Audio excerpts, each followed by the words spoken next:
Hello बच्चों, चलिए प्रश्न को देखते हैं। प्रश्न है, यौगिकों को उनसे संबंधित गुणधर्मों के बढ़ते क्रम में व्यवस्थित कीजिए।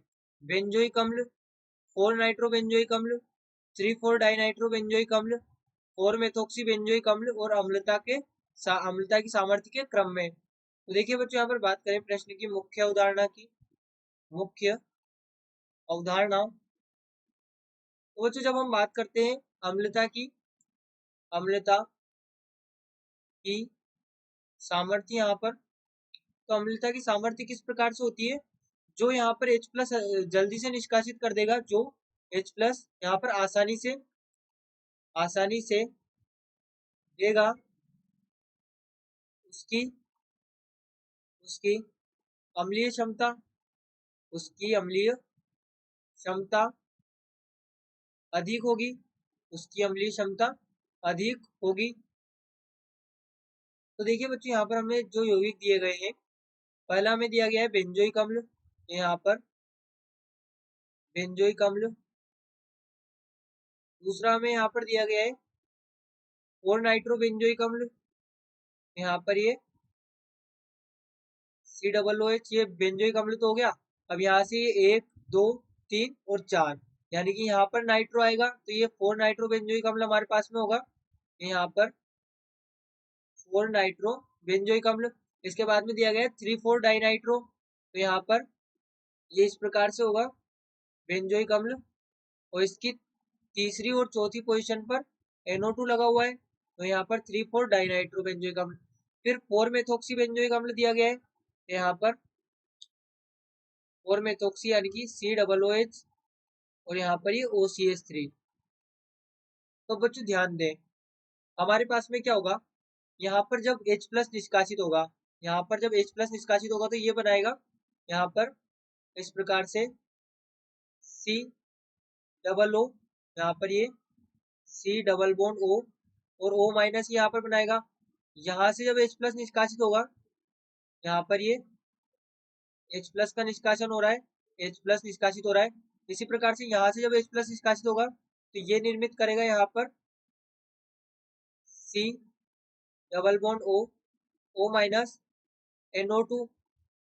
वहीं पर यहाँ से जब H प्लस का निष्कासन होगा, ये निर्मित करेगा, देखिए C double bond O minus और ये 3 और 4 पोजीशन पर नाइट्रो समूह। वहीं पे जो अगला समूह है हमारे पास में, अगला यौगिक है, इसमें से जब H प्लस निष्कासित होगा, यहाँ से H प्लस निष्कासित हो रहा है, यहाँ से भी H प्लस निष्कासित हो रहा है, तो ये यहाँ पर निर्मित करेगा, देखिए C डबल बॉन्ड O और ये O माइनस। अब यहाँ पर समझे बच्चों, हमारे पास में क्या होता है कि यदि हमारे पास में कोई HA यौगिक है, अब इससे यहाँ पर जब H प्लस निकलेगा, तो ये A minus plus H plus बनाएगा। तो हमारे पास भी A माइनस जितना स्टेबल होगा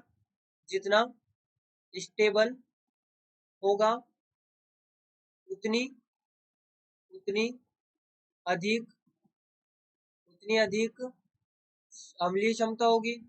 अधिक अम्लीय क्षमता होगी क्योंकि जितना ज्यादा स्टेबल बनेगा, उतनी ही आसानी से H प्लस निष्कासित करेगा, उतनी ही अधिक अम्लीय क्षमता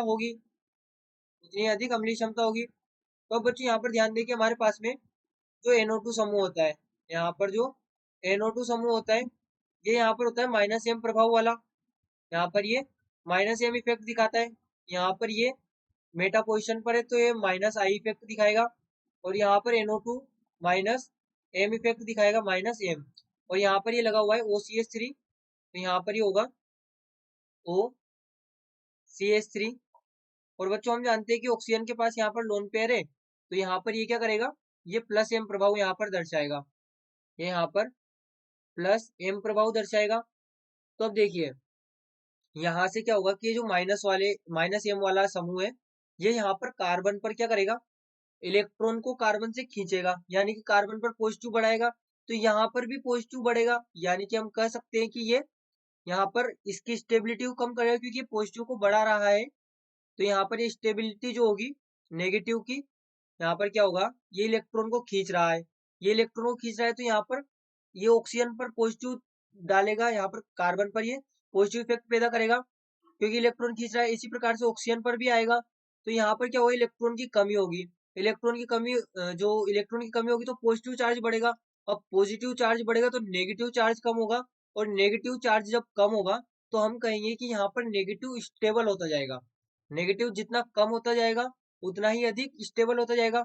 अब यहाँ पर तो एक ही माइनस एम का प्रभाव है, यहाँ पर एक माइनस एम भी और साथ में माइनस आई भी है, तो यहाँ पर ज्यादा ये इलेक्ट्रोपॉजिटिव चार्ज पैदा करेगा, यानी कि जो नेगेटिव चार्ज है उसको कम करेगा और यहाँ पर नेगेटिव की स्टेबिलिटी को बढ़ाएगा। तो यहाँ पर हम डायरेक्टली इस प्रकार से भी लिख सकते हैं कि जो हमारे पास में माइनस एम या माइनस आई वाले समूह है ये यहाँ पर डायरेक्टली प्रोपोर्शनल होंगे यहाँ पर नेगेटिव की स्टेबिलिटी, नेगेटिव की स्टेबिलिटी, और यहाँ पर ये डायरेक्टली समानुपाती होंगे अम्लीय सामर्थ्य के, अम्लीय सामर्थ्य के। तो जिसकी यहाँ पर जिसमें माइनस एम और माइनस आई प्रभाव होगा उसकी अम्लीय सामर्थ्य अधिक होगी। तो यहाँ पर हमारे पास में सबसे अधिक अम्लीय सामर्थ्य होगी। यदि हम इनको यहाँ पर नाम दे दें, देखिए ये हमारे पास में ए यौगिक होगा, ये हमारे पास में बी यौगिक होगा, ये हमारे पास में सी, और ये हमारे पास में डी। तो यहाँ पर यदि हम अम्लीय सामर्थ्य की बात करेंगे तो देखिए सबसे अधिक तो हमारे पास में डी होने वाला है, क्योंकि इसके पास में 2 माइनस आई है, तो यहाँ पर सबसे अधिक हमारे पास में डी होगा। उसके बाद देखें यहाँ पर सी होगा हमारे पास में सबसे अधिक, क्योंकि इसकी सबसे अधिक अम्लीय सामर्थ्य 2 NO2 समूह लगे, यानी कि 2 माइनस आई एम और माइनस आई दोनों प्रभाव है, तो यहाँ पर जो नेगेटिव है बहुत ज्यादा स्टेबल होगा, तो H प्लस बहुत आसानी से यहाँ पर ये त्याग देगा, तो सबसे अधिक सी। फिर उसके बाद देखिए तो बी, क्योंकि इसमें 1 NO2 का प्रभाव है, बी। अब बच्चों यहाँ पर यदि हम डी की बात करें तो डी में प्लस एम प्रभाव है, यानी कि इलेक्ट्रॉन देगा, इलेक्ट्रॉन देगा तो ये नेगेटिव को और ज्यादा बढ़ा देगा कार्बन और ऑक्सीजन पर, ये नेगेटिव को और ज्यादा बढ़ा देगा, यानी कि हम कहें कि अम्लीय सामर्थ्य को घटा देगा, ये अम्लीय सामर्थ्य को बहुत ज्यादा घटा देगा। तो यहाँ पर हमारे पास में इसके बाद ए आएगा और सबसे अंत में हमारे पास में आएगा डी, यहाँ पर सबसे अंत में डी आएगा। तो हमें अम्लीय सामर्थ्य के बढ़ते हुए क्रम में लिखना था, तो हम इस प्रकार से इसको लिख सकते हैं, सबसे कम यहाँ पर डी होगा, उसके बाद में बी, यहाँ पर ए होगा, फिर बी क्योंकि एक NO2 का प्रभाव है, फिर सी क्योंकि 2 NO2 का प्रभाव है। तो ये हमारे पास में इसकी अम्लीय सामर्थ्य का क्रम होगा। तो बच्चों यहाँ पर हमने अम्लीय सामर्थ्य का क्रम देखा। आशा करते हैं आपको प्रश्न समझ आया होगा। धन्यवाद।